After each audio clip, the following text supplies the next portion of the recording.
انسان زندگی میں جب جدوجہد کرتا ہے، کوشش کرتا ہے، وہ بہت سارے دنیاوی اسباب اختیار کرتا ہے، جتنی عقل اللہ نے دی ہوتی ہے اس عقل کا بھی وہ استعمال کرتا ہے، کوشش کرتا ہے کہ کچھ اچیو کر سکے زندگی میں، کچھ مقاصد کا حصول اسے میسر آئے۔ عزیز بھائیو، ایک بات اپنے ذہن میں اچھی طرح بٹھا لیں اور لکھ لیں کہ زندگی میں جو کسی بندے کو کامیابی حاصل ہوتی ہے وہ رب تعالیٰ کی مدد سے حاصل ہوتی ہے۔ اگر رب تعالیٰ مددگار ہو تو پھر کوئی چیز بھی رستے میں رکاوٹ نہیں بنتی، اور اگر مالک کریم کو منظور نہ ہو تو انسان بہترین سیاستدان ہو، اچھا ایڈمنسٹریٹر ہو، اس کا ذہن بڑی وسعت رکھتا ہو، بڑی اچھی پلاننگ کرنا جانتا ہو، سارا کچھ ہو تو بندہ ناکام ہو جاتا ہے۔ مسلمانوں کو جتنی کامیابیاں ملیں ان کا پس منظر صرف اتنا تھا کہ اللہ تبارک و تعالیٰ نے اپنے بندوں کی مدد فرمائی، اور اب تعالیٰ نے قرآن مجید میں اس حقیقت کا بیان کیا، فرمایا بل اللہ مولاکم، فرمایا بلکہ اللہ تمہارا مولا ہے، وہو خیر الناصرین، اور وہ بہترین مددگار ہے۔ وہ جو رب تمہارا مولا ہے وہ بہترین مددگار ہے، اور اگر وہ مدد کرے تمہاری، سورہ آل عمران میں آگے جا کے ارشاد فرمایا اگر اللہ مدد کرے تو پھر تم پر کوئی غالب نہیں آ سکتا، اور اگر وہ تمہاری مدد چھوڑ دے تو پھر کوئی تمہاری مدد کر سکتا، کوئی مدد نہیں کر سکتا۔ بدر کی جنگ بھی اور فتح مکہ بھی رمضان المبارک میں ہوا ہے۔ میں دونوں پر غور کر رہا تھا تو ایک نیا مضمون میرے ذہن میں آنے لگا۔ بدر کی جو جنگ ہے اس میں بھی ایک عجیب انقلاب آیا ہے کہ 313 نے 1000 سے مقابلہ کیا، اور جن 1000 سے مقابلہ کیا وہ اسلحے سے لیس تھے، اور یہ جو 313 ہیں ان کے پاس 6 زرہیں، 8 تلواریں، چند گھوڑے، لیکن اللہ نے کامیابی دی تو خود رب نے بیان کیا کس طرح دی، فرمایا وَلَقَدْ نَصَرَكُمُ اللَّهُ بِبَدْرٍ وَأَنْتُمْ أَذِلَّةٌ۔ وہ کامیابی اس طرح ملی ہے کہ رب نے تمہاری مدد کی تھی، تم تو کمزور تھے، اللہ نے بدر میں تمہاری مدد کی، تم جیت گئے۔ وَلَقَدْ نَصَرَكُمُ اللَّهُ بِبَدْرٍ وَأَنْتُمْ أَذِلَّةٌ، اللہ نے بدر میں تمہاری مدد کی، تم تو کمزور تھے۔ پھر فتح مکہ نصیب ہوئی تو اس میں بھی بہترین منصوبہ بندی نبی پاک علیہ السلام نے فرمائی، بہترین حکمت عملی حضور نے اپنائی، لیکن ہمیں جو اللہ رسول نے بات سمجھائی وہ کیا ہے؟ اذا جاء نصر اللہ والفتح، فرمایا جب اللہ کی مدد آئی اور فتح نصیب ہو گئی۔ یہ اللہ نے مدد فرمائی تمہاری، یہاں بھی فتح مکہ بھی اللہ کی مدد سے، جنگ بدر بھی اللہ کی مدد سے۔ وہ جو مدد ہے اللہ تعالیٰ کی، جب وہ ہم یہ کرتے ہیں کہ ہم اپنی ساری زندگی سیاست کی نظر کر دیں، ہماری سیاست صرف ملک میں نہیں ہوتی، ہماری سیاست خاندان میں بھی ہوتی ہے، ہم گھر کے اندر بھی سیاست کرتے ہیں، ہم کسی خاص طریقے سے لوگوں کو اپنے پیچھے چلانا چاہتے ہیں، ہم ایک خاص اسلوب اختیار کرتے ہیں کہ لوگ ہمارے پیچھے چلیں۔ اس کا نقصان ہمیں یہ ہوتا ہے کہ سیاست جو ہوتی ہے یہ شطرنج کے ہیر پھیر کی طرح ہوتی ہے، تو اس کے رات بڑی جلدی کھلنے لگ جاتے ہیں، پتہ چل جاتا ہے کہ بندہ مخلص نہیں تھا، سیاست کر رہا تھا، طریقے سے اس نے جوڑ کے رکھا ہوا تھا۔ ہم ہر جگہ سیاست کے بل بوتے پر چیزوں کو لے کے چلنا چاہتے ہیں، سیاستیں ناکام ہو جاتی ہیں، سیانے لوگ فیل ہو جاتے ہیں، بچتا صرف وہی ہے جس کے پیچھے رب تعالیٰ کی مدد شامل حال ہوتی ہے۔ اپنی زندگی کے اندر ہم جو کچھ بھی کر رہے ہیں، جس شعبے سے بھی ہمارا تعلق ہے، آج ہم نے اس بات پہ غور کرنا ہے کہ پہلے تو یہ غور کر لیں کہ جو کام ہم کر رہے ہیں کیا وہ کام ایسا ہے کہ اس میں اللہ کی مدد ہمیں ملے گی؟ اگر آپ کوئی معاذ اللہ ناجائز کام کر رہے ہیں، فعل حرام کا ارتکاب کر رہے ہیں، تو اس میں تو مدد الہی آئے گی نہیں۔ پہلے تو یہ دیکھیں جو کر رہے ہیں وہ کام مدد الہی والا ہے، اور اگر اللہ تعالیٰ کی مدد والا وہ کام ہے پھر اس پر غور کریں کہ کیا ہم نے مالک سے مدد کا سوال کیا ہے، ہمیں مدد میسر آ رہی ہے۔ وہ میں نے بزرگوں سے ایک بات سنی تھی، وہ بڑی یاد رہ گئی۔ وہ فرمایا کرتے تھے قابلیت بھی بڑی چیز ہے لیکن قبولیت سب سے بڑی چیز ہے۔ قابل ہونا بھی بڑی بات ہے لیکن زیادہ بڑی بات یہ ہے کہ اس کی بارگاہ میں قبول بھی ہے کہ نہیں۔ اپنی زندگی میں اللہ کی مدد کی طرف بڑھیں، مالک کی مدد کا حصول اختیار کرنے کی کوشش کریں، اللہ کے ساتھ اپنے آپ کو جوڑیں۔ اگر اللہ کی مدد نصیب ہو، یہ جو ہم جتنا ڈرتے رہتے ہیں، سہ میں رہتے ہیں، پریشان رہتے ہیں، کوئی کیا کر دے گا، ہمارے ہاں نا ہر شعبے میں معاذ اللہ ایک مافیا ہے، الا ماشاء اللہ۔ وہ مافیا کہتا ہے میرے ساتھ ملو گے تو میں چلنے دوں گا، ورنہ میں نہیں چلنے دوں گا، مارکیٹ میں آ ہی نہیں سکتا فلانا بندہ، کیونکہ یہاں ہمارا قبضہ ہے۔ اور میرے بھائی پھر بہت سارے لوگ جن کی نیتیں اور ارادے بڑے اچھے ہوتے ہیں شروع میں، وہ بھی اس مافیا کا شکار ہو جاتے ہیں اور ان کے رنگ میں رنگ جاتے ہیں۔ یاد رکھنا، کسی شخص کی بلیک میلنگ کا کبھی شکار نہ ہونا، کبھی کسی کی میٹھی اور مسجع مکفہ باتوں کا شکار نہ ہونا۔ کوئی کیا کر سکتا ہے اگر اللہ مددگار ہو تو؟ جس کو رب کریم اٹھانا چاہے اسے کوئی گرا سکتا ہے؟ ہم یہ ڈرے سہمے پریشان فیصلہ کرنے کی طاقت نہیں، مجھے چلنا چاہیے کہ نہیں، اٹھنا چاہیے کہ نہیں، کرنا چاہیے، اٹھ باندھ کمر کیوں ڈرتا ہے؟ پھر دیکھو خدا کیا کرتا ہے۔ حضرت عبداللہ ابن عباس فرماتے ہیں میرے نبی پاک علیہ السلام نے میری تربیت فرمائی، حضور نے میری تربیت فرمائی، اور محبوب پاک علیہ السلام نے فرمایا عبداللہ یاد رکھنا، یہ نوجوان دوست میری بات لکھ لیں، پریشان لوگ میری بات لکھ لیں، جن کے پاس قوت فیصلہ نہیں وہ اس بات کو لکھ لیں۔ حضرت عبداللہ ابن عباس فرماتے ہیں میرے نبی پاک علیہ السلام نے مجھ سے فرمایا تھا عبداللہ سن، اگر ساری دنیا مل کے تیرا کوئی نفع کرنا چاہے کر نہیں سکتی جب تک میرے رب کی رضا نہ ہو، اور فرمایا ساری دنیا مل کے تیرا کچھ بگاڑنا چاہے تو عبداللہ بگاڑ نہیں سکتی جب تک رب کریم کی حکمت کا تقاضا نہ ہو۔ لوگوں سے ڈرنا، لوگوں کی طرف دیکھنا، ماحول دیکھ کے اپنے راہ کا تعین کرنا، ہر بندے کے خیالات کے مطابق ڈھلنے کی کوشش کرنا، فلانا نہ ناراض ہو جائے، فلانا نہ ناراض ہو جائے، وہ جس نے ہونا ہو جائے، بس رب رسول ناراض نہ ہو۔ اپنی زندگی میں اپنے مالک کو مولا جان کے، بل اللہ مولاکم، اللہ تمہارا مولا ہے، وہو خیر الناصرین، وہ بہترین مددگار ہے، توجہ جب بھی کریں رب کی جانب کریں۔ اپنے دل کا قبلہ درست رکھیں، سوچوں کے زاویے سیدھے رکھیں۔ میرے بھائی، مالک جب بندوبست کر دے نا، جب مالک بندوبست کر دے، پھر ایسا بندوبست کرتا ہے کہ لوگوں کے پاس نا چارہ نہیں رہتا۔ حضرت مریم رضی اللہ تعالی عنہا پاک باز تھیں، مسجد میں رہی تھیں، پر مالک کی حکمت کے تقاضے بڑے عجیب ہے نا۔ پھر جناب مریم کو اللہ تعالیٰ نے بغیر شوہر کی اولاد عطا کر دی۔ یہ بات ہی ایسی تھی، وہ کسی نے کہا تھا کہ مخلوق تو فنکار ہے اس درجہ کے پل بھر میں، سنگے در کعبہ سے بھی اصنام تراشے، تم کون ہو کیا چیز ہے داغ کبابی۔ لوگوں نے تو مریم پہ بھی الزام تراشے، تو لوگوں نے کہا کدھر سے لے آئی بچہ، تیرا باپ تو ایسا نہیں تھا، کہاں سے لے آئی؟ اللہ کرے میں آپ کو سمجھا سکوں، ذرا اپنے آپ کو وہاں کھڑا کریں کہ ایک پاک باز عورت، پاک باپ کی بیٹی، طیب ماں کی بیٹی، اور اللہ کے گھر میں پرورش پانے والی خاتون، ایک وہ وقت اور ایک یہ وقت کہ اس عورت کو کٹہرے میں کھڑا کر کے پوچھا جا رہا ہے کہ معاذ اللہ تیری گود میں بچہ جائز نہیں ہے، کہاں سے لائی ہے؟ اب خود سے صفائیاں بندہ کتنی کو دے، کتنی کو وضاحتیں کرے۔ اور میں نے تو اپنی زندگی میں دیکھا ہے، زیادہ وضاحت دینے والے کو بھی لوگ جھوٹا سمجھنے لگ جاتے ہیں، زیادہ وضاحت دینے پر بھی لوگ کمزوری کا اظہار سمجھتے ہیں کہ کمزور پڑ گیا۔ آپ صلح کی کوشش کرتے ہیں، سامنے والا بزدل سمجھ لیتا ہے، زیادہ وضاحتیں بھی کمزور کر دیتی ہیں۔ اب حضرت مریم کو کٹہرے میں کھڑا کر کے کہا بچہ کس کا ہے؟ تو پھر خدا بندوبست جب کرے، اللہ جب مددگار ہو، تو پھر حضرت مریم کی گواہی درختوں سے نہیں دلوائی، اس نے پتوں سے نہیں دلوائی، پھر فرشتے نہیں بھیجے۔ حضرت مریم کہنے لگے مجھ سے نہ پوچھو، وہ جو پنگوڑے میں ہے اسی سے پوچھ لو، ان سے پوچھو نا، وہ کون ہے پوچھ لو، ان سے کر لو سوال۔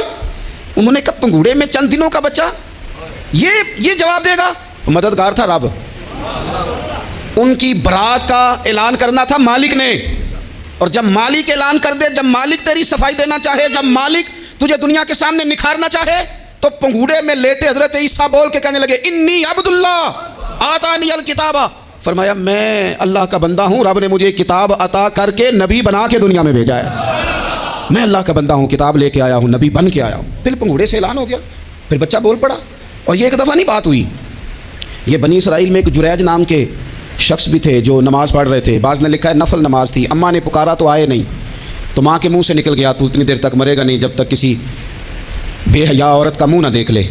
تو وہ عبادت گزار تھے، لیکن لوگوں نے ان کی عبادت، ریاضت، پرہیزگاری کو نہیں دیکھا، بس ایک عورت کو بھیج کے الزام لگوا دیا۔ وہ عورت آیا جایا کرتی تھی، اب آ جاتی ہیں عورتیں، مسئلہ پوچھنے کی نیت سے بھی آ جاتی ہیں، ماحول میں کچھ جگہ ایسی بھی ہیں جہاں عورتیں دم کرانے کے بہانے آ جاتی ہیں۔ وہ خاتون آتی جاتی تھی اس خانقاہ پہ، آستانے پہ، یہ بخاری میں موجود ہے۔ پھر اس نے کہا میری گود میں جو بچہ ہے یہ انہی کا ہے۔ مجھے بتائیں کیسے بندہ وضاحت دے؟ حالات خراب ہو گئے، لوگ کٹیا جلانے لگے، ماحول اور طرح کا بن گیا۔ میرے نبی پاک علیہ الصلوۃ والسلام فرماتے ہیں پھر اس رب کے بندے نے کہا مالک تو کریم ہے، تیری مشیت کا تقاضا آیا جو میری ماں نے جملے بولے تھے، پر اب میں وضاحت دینے کے قابل نہیں رہا، اب تو ہی کرم کرے گا تو دروازہ کھلے گا۔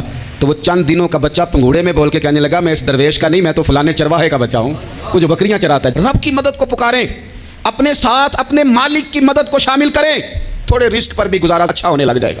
سارے لوگ آپ کو گرانے کی تدبیریں کر رہے ہوں گے اور مالک آپ کو عزتیں عطا فرما دے گا، اس کی بارگاہ سے حکمت کا تقاضا اور ہو جائے گا۔ ہم نے ساری زندگی لوگوں کو راضی کرنے میں گزار دی، ساری زندگی بڑھاپا آ گیا بچوں کو پالتے، اور بچوں نے آخری عمر میں کہہ دیا ابا اگر کوئی ڈھب کا کام کر لیتے تو آج ہمارے دن بھی پھر نہ جاتے۔ ساری زندگی گزار دی بہن بھائیوں کو راضی کرنے میں، ساری زندگی گزار دی ذمہ داریاں اٹھانے میں، ان کو 99 دفعہ دیا، ایک دفعہ نہیں دیا تو انہوں نے کہہ دیا تو نے تو کبھی دیا ہی نہیں، تو تھا ہی نہیں۔ ساری زندگی محلے داروں، علاقے والوں کو راضی کرنے میں گزار دی۔ اور میں نے ایسے لوگ بھی دیکھے دین کے لیے وقت گزارا، لیکن جب بڑھاپے میں دانت کام نہ کرتے تھے تو وقت کے مفتیوں کو بھی مسجدوں کی کمیٹیوں نے کہہ دیا اب آپ کی سمجھ نہیں آتی، ہم نے خطیب کو یور رکھنا ہے، نہ دیکھو دنیا کی طرف، دنیا رلا دیتی ہے، نہ راضی کرو بندوں کو، بندے تھکا دیتے ہیں، نہ پیچھے بھاگو ہر وقت دنیا داروں کے، یہ انسان کو کمزور کر دیتے ہیں، وہ تو کریم ہی بڑا ہے، 2 آنسو زمین پر بعد میں گرتے ہیں، بندے کے گناہ سارے پہلے معاف فرما دیتا ہے۔ اللہ کی مدد کا حصول، اپنے مالک کی مدد کی طرف بڑھنا، آپ کو بدر کی جنگ بھی یہی درس دے گی، آپ کو احد کا میدان بھی یہی سبق دے گا، فتح مکہ بھی یہی سبق دے گا۔ میرے دوستو، جب رب مدد فرمائے، جب اللہ مددگار بنے، دوستوں سے ایک بات اکثر کرتا ہوں، میں کہتا ہوں کہ جتنے درد سے آپ امیر کو اپنی کہانی سناتے ہیں نا، اور جس طرح آپ کے آنسو بات کرنے سے پہلے گر جاتے ہیں کہ غریب ہیں، بچیاں ہیں، کاروبار نہیں، او میرے سنگیو، اس سے آدھے آنسو اپنے رب کی بارگاہ میں بکھیرو، اس کے حضور عرض گزار ہو جاؤ، اس سے طلب کرو ایک وقت انسان پر زندگی میں ایسا آتا ہے کہ اسے یوں محسوس ہوتا ہے کہ میرا سایہ بھی ذرا سا پیچھے ہٹ گیا ہے. اسے یوں لگتا ہے کہ میں کسی سہارے پہ ہاتھ ڈالتا ہوں تو وہ بھاگ جاتا ہے مجھ سے. لیکن مالک کی بارگاہ ایسی عظیم بارگاہ ہے, رب رسول کے آستانے اتنے بڑے ہیں کہ آپ جب وہاں کشکول طلب دراز کرتے ہیں تو جھولی پھیلانے میں دیر لگتی ہے, ان کو بھرنے میں تو کوئی دیر نہیں لگتی. ہم نے اپنا سوچ کا قبلہ ہی دنیا کو بنا لیا ہے. یہ جو اللہ والوں کی مدد ہے یہ تو یعنی اللہ ہی کی مدد ہے, لیکن یہ جو سیٹھوں کی طرف توجہ کرنا, نوابوں کی طرف توجہ کرنا, دنیا داروں کی طرف توجہ کرنا اور اپنا مزاج اس طرح کا بنا لینا, یارو گردن کو جھکا دیتا ہے خیرات کا پتھر, جہاں میں مانگنے والوں کے سر کبھی اونچے نہیں ہوتے.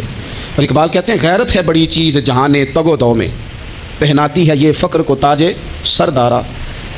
میں عرض کروں گا کہ اپنی آپ جب توجہ کا قبلہ اللہ رسول کو بنائیں گے تو رب فرماتے ہیں وَيَرْزُقْهُ مِنْ حَيْثُ لَا يَحْتَسِبُ, میں نہ تجھے وہاں سے رزق دوں گا جہاں سے کبھی تیرا گمان بھی نہیں کیا ہوگا کہ یہاں سے بھی مل سکتا ہے, تو نے سوچا بھی نہیں ہوگا. بخاری شریف میں حدیث ہے, حضرت جابر ابن عبداللہ فرماتے ہیں نبی پاک صلی اللہ علیہ وسلم نے 300 لوگوں کا ایک لشکر روانہ کیا کسی مہم کے لیے, کسی جہاد کے لیے. حضرت ابو عبیدہ بن جراح رضی اللہ تعالیٰ عنہ امیر لشکر تھے. فرماتے ہیں غربت اتنی زیادہ تھی, بھوک اتنی زیادہ تھی کہ ایک ایک کھجور دن میں ایک وقت کھانے کو ملتی تھی, اور کچھ دن ایسے آئے کہ اب کھجور بھی نہیں مل رہی. فرماتے ہیں اتنی زیادہ بھوک لگی مجاہدین کو 300 بندہ پتے کھا کے گزارا ہونے لگے. یہ بخاری میں موجود ہے. آپ فرماتے ہیں کہ دریا کے کنارے ہمارا پڑاؤ تھا, ٹھہراؤ تھا. جب بھوک سے نڈھال ہو گئے نا, وَيَرْزُقْهُ مِنْ حَيْثُ لَا يَحْتَسِبُ, اللہ وہاں سے روزی دیتا ہے, گمان بھی نہیں ہوتا. فرماتے ہیں ایک مچھلی اللہ تعالیٰ نے دریا کے کنارے بھیجی. فرماتے ہیں وہ تھی تو مچھلی پر پہاڑ جتنی تھی. بخاری میں لفظ ہیں, حضرت جابر ابن عبداللہ رضی اللہ تعالیٰ عنہ فرماتے ہیں 300 آدمی 18 دن تک اس مچھلی کو کھاتے رہے, مچھلی ختم ہی نہیں ہوئی. مچھلیاں نہیں, مچھلی. کہتے ہیں 18 دن 300 بندہ کھاتا رہا, مچھلی ختم ہی نہیں ہوئی. اور فرماتے ہیں کہ اس کی ہڈی نکال کے, کانٹا کہیں گے آپ اپنی زبان میں, کہتے ہیں وہ نکال کے نا تو اس کو کھڑا کیا نا جب, تو اونٹ کجاوے سمیت اس کے بیچ سے گزر جاتا تھا, 2 اس کے کانٹے جوڑے.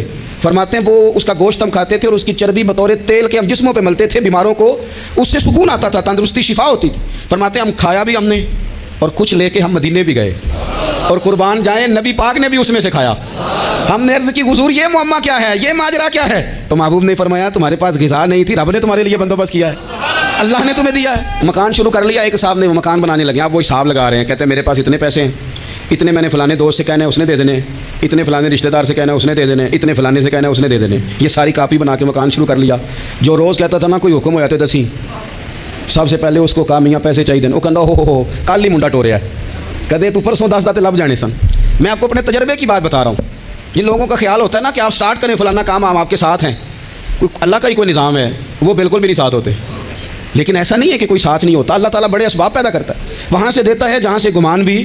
ہمارا یہ ذہن بن جاتا ہے ہم ساری اپنے حساب سے چلتے ہیں, اتنے رشتہ داروں سے اتنے, کون آپ کے ساتھ چلے گا, سوال ہی نہیں پیدا ہوتا. یہ سارے کام چھوڑ کے سب سے پہلے 2 رکعتیں پڑھو, اپنے رب کی بارگاہ میں, رسول کائنات کی بارگاہ میں گزارشات اور استغاثے پیش کرو, وہاں سے خیر طلب کرو.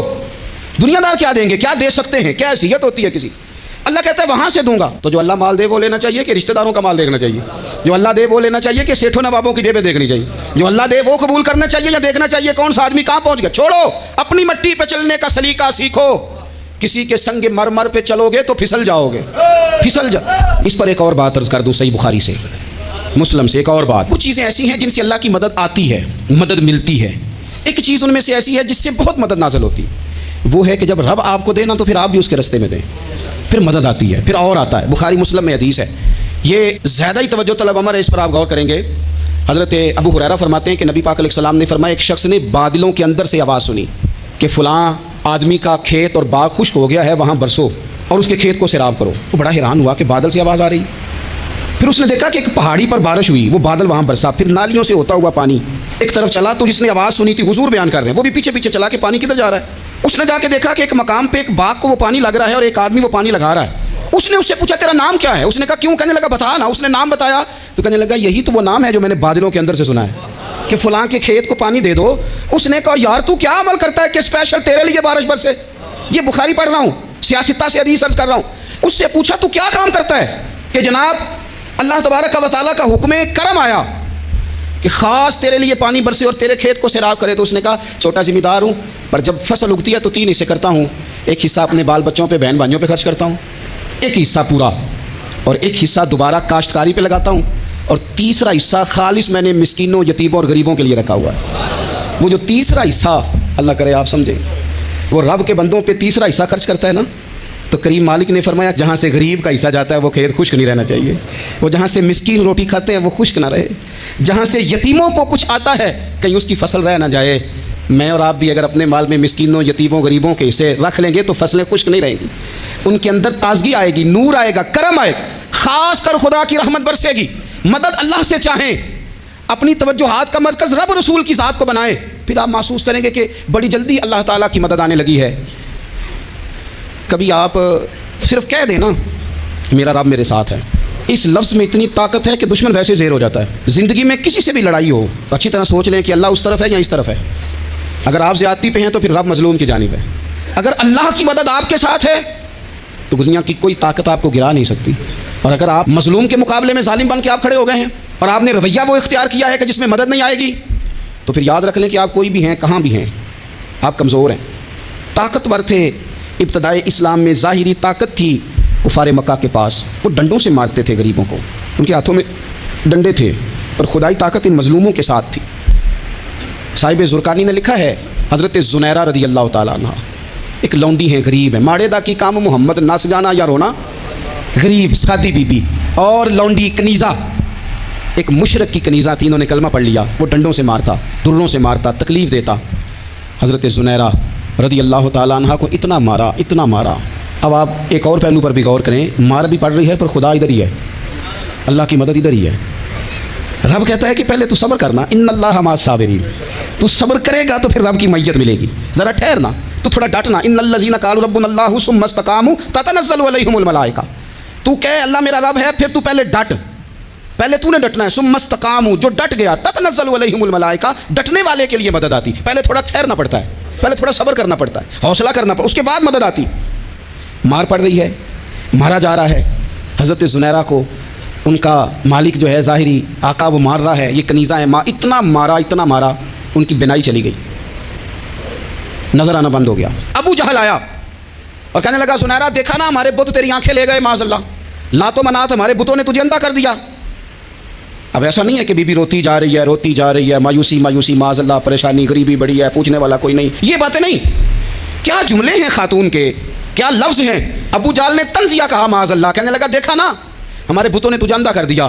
تو جناب زنیرہ آنکھوں کی بینائی گئی ہے, رات کو گئی ہے, دکھ ابھی تازہ ہے, لیکن اللہ پہ جو توکل ہے, اپنے مالک سے جو رشتہ ہے وہ اتنا مضبوط ہے, اتنا طاقتور ہے, اس میں اتنی گہرائی ہے کہ حضرت زنیرہ بول کے نا اتنی قوت سے بولی, اتنی طاقت سے بولی کہ پورے کفر پر لرزہ طاری ہو گیا. فرمانے لگی تمہارے بتوں کی کیا اوقات ہے کہ وہ میری بینائی لے جائیں, یہ میری رب کی حکمت کا تقاضا ہے. جب تک اس نے چاہا زنیرہ دیکھتی رہی, اور جب اس نے چاہا زنیرہ کی آنکھوں کی بینائی چلی گئی, اور اگر وہ چاہے گا نا تو بینائی واپس بھی کر دے گا. اگر ہو ذوق یقین پیدا تو کٹ جاتی ہیں زنجیریں, اگر وہ چاہے گا تو بینائی آ بھی جائے گی. حضرت زنیرہ نے رات کو یہ لفظ کہے, ابو جہل اور سارے کفار ڈر کے سن کے چلے گئے. آپ اطمینان سے آ کے بستر پہ سوئی, جب سویرے اٹھی تو اللہ نے آنکھوں کی روشنی واپس کر دی تھی. آنکھوں کی اب چھڑی پکڑی ہے, بازاروں میں گھومتی ہے, کہتی ہیں بلاؤ کدھر ہے تمہارے لات و منات, دیکھو میرے رب نے روشنی واپس کر دی. آ کر میرے ساتھ ادھر آ, ستمگر ہنر آزمائیں, تو تیر آزما ہم جگر آزمائیں. بیمار لوگوں یاد رکھو, کہہ دیا ڈاکٹر نے کہ تو بڑا بیمار ہے, تو بڑا کمزور ہے, یہ ہو گیا وہ ہو گیا, تو ڈاکٹر اپنے علم کے مطابق بات کر رہا ہے, ہوگا تو وہ جو میرا رب چاہے گا. کمزور ہو جانا, پریشان ہو جانا, تکلیف میں آ جانا, پتہ نہیں بات ہو گئی ہے تو جانے کیا ہو جائے گا. اپنی زندگی کے اندر اپنے رب سے رشتہ مضبوط کریں, رسول کائنات سے رشتہ مضبوط کریں, اللہ والوں سے رشتہ مضبوط کریں. حضرت زنیرہ نے پیغام دیا کہ زندگی میں جو جینا چاہتے ہیں تو وہ رب کا نام لے کے جی سکتے ہیں, جو اپنی زندگی میں خوشیاں دیکھنا چاہتے ہیں تو رسول اللہ کے نام پر خوشیاں دیکھی جا سکتی ہیں. توکل کی بنیاد پر بندہ خوشیاں لے سکتا ہے. اور اگر انسان میں توکل نہیں ہے تو پھر وہ اس کالے جادو سے بھی ڈر رہا ہے, وہ نیلے سے بھی ڈر رہا ہے, وہ پیلے سے بھی ڈر رہا ہے, وہ فلانے سے بھی ڈر رہا ہے, وہ میرے خلاف فلانا رشتہ دار سازش کر رہا ہے تو ڈر رہا ہے, فلانا میرے بارے میں یہ کر رہا ہے تو ڈر رہا ہے, وہ پتہ نہیں دنیا ادھر ہو جائے گی تو کیا ہو جائے گا, اٹھ باندھ کمر کیوں ڈرتا ہے, پھر دیکھ خدا کیا کرتا ہے. تو اس ساری گفتگو کا نچوڑ آپ کو یہ عرض کیا ہے. سب سے پہلے تو یہ کہ میدانوں میں مدد بھی اللہ کی, رزق میں مدد بھی اللہ کی, فصلیں خشک ہوں تو مدد پھر بھی اللہ کرے, تو پھر ساری مدد, اور اگر انسان بیمار ہو تو پھر بھی مدد اللہ کی. تو اپنے اللہ کی جانب توجہ کو بڑھائیں, آپ اللہ سے مدد کے سوالی بنیں. ترمذی کی ایک حدیث ہے, میں آپ کو زندگی کا تجربہ بتاتا ہوں کہ جب میں بڑا پریشان ہوتا ہوں تو یہ والی روایت کھول لیتا ہوں. مزہ دیتی ہے. میرے نبی پاک علیہ السلام نے فرمایا اپنے دکھ سیٹھوں نوابوں کو نہ کہنا, مالداروں کو نہ کہنا, ورنہ اللہ تمہیں کبھی غنی نہیں کرے گا. فرمایا اپنے دکھ اپنے رب کی بارگاہ میں عرض کرنا, جلدی کرے یا دیر سے کرے اللہ تمہیں لوگوں سے بے نیاز کر دے گا, اللہ تمہیں غنی کر دے گا. رات کو بیٹھو نا اس کی بارگاہ میں, اسے دکھڑے سناؤ, چھوٹی چھوٹی باتیں. حضور نے فرمایا نمک بھی مانگو تو رب سے مانگو. چھوٹی چھوٹی بات سے شروع کرو نا. جب بندہ شروع کرتا ہے نا چھوٹی چھوٹی چیزیں تو بڑی ساری چیزیں یہ اس طرح ہوتا ہے جیسے بندہ رب سے گفتگو کر رہا ہے, مالک مجھے یہ چاہیے, مالک میں یہاں کمزور ہوں, اللہ میں یہاں پریشان ہوں. آپ یہ کر کے تو دیکھیں, لمبی لمبی دعائیں مانگ کے تو دیکھیں, اس کے حضور جوڑ کے تو دیکھیں, آپ دیکھیں گے راحت کتنی ہے, سکون کتنا ہے.